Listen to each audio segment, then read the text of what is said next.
श्री कृष्ण कहते हैं, एक बार माफ करके अच्छे बन जाओ, पर दोबारा उसी इंसान पर भरोसा करके बेवकूफ कभी मत बनना। जीवन में आधे दुख इस वजह से आते हैं क्योंकि हमने उनसे आशाएं रखी है जिनसे हमें नहीं रखनी चाहिए थी। जिंदगी में सब कुछ खत्म होने जैसा नहीं होता है, हमेशा एक नई शुरुआत हमारा इंतजार कर रही होती है।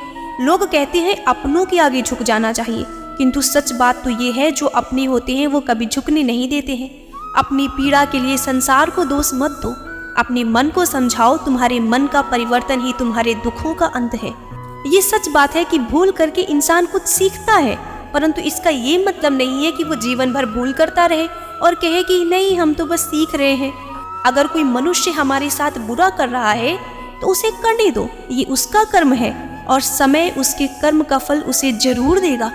लेकिन हमें कभी भी किसी के साथ बुरा नहीं करना चाहिए, क्योंकि ये हमारा धर्म है।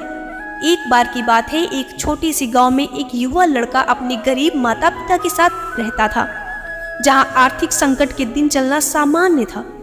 लड़के के मन में बड़े बड़े सपने थे, वो एक सफल व्यापारी बनना चाहता था। लड़का रोजाना ग्रंथालय जाता था और किताबें पढ़कर अपने ज्ञान को बढ़ाता था। उसके पास कुछ भी धन नहीं था, लेकिन उसने किसी भी मुसीबत को हराने का संकल्प बनाया था।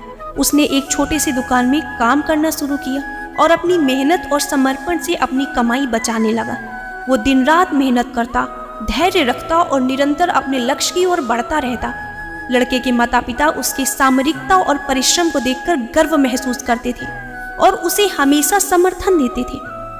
समय बीतता गया और लड़का बड़ा हो गया। वो जहाँ पर काम करता था, उसने अपने बचत के पैसे से वहीं पर व्यापार करना शुरू कर दिया। देखते ही देखते वो अब एक सफल व्यापारी बन चुका था, जिसने अपने सपनों को हकीकत में बदल दिया था।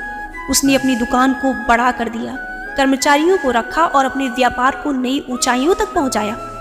लड़के की कठिनाइयों और संघर्षों से भरी यात्रा उसे यही सिखाती रही कि सफलता पाने के लिए हमें धैर्य और संघर्ष करना होता है। धन, सामर्थ्य या सामग्री की कमी होने के बावजूद लड़का अपने सपनों को प्राप्त करने के लिए सदैव मेहनत करता रहा और अपने लक्ष्य के प्रति समर्पित रहा। दोस्तों, सफलता पाने के लिए हमें निरंतर प्रयास करना चाहिए।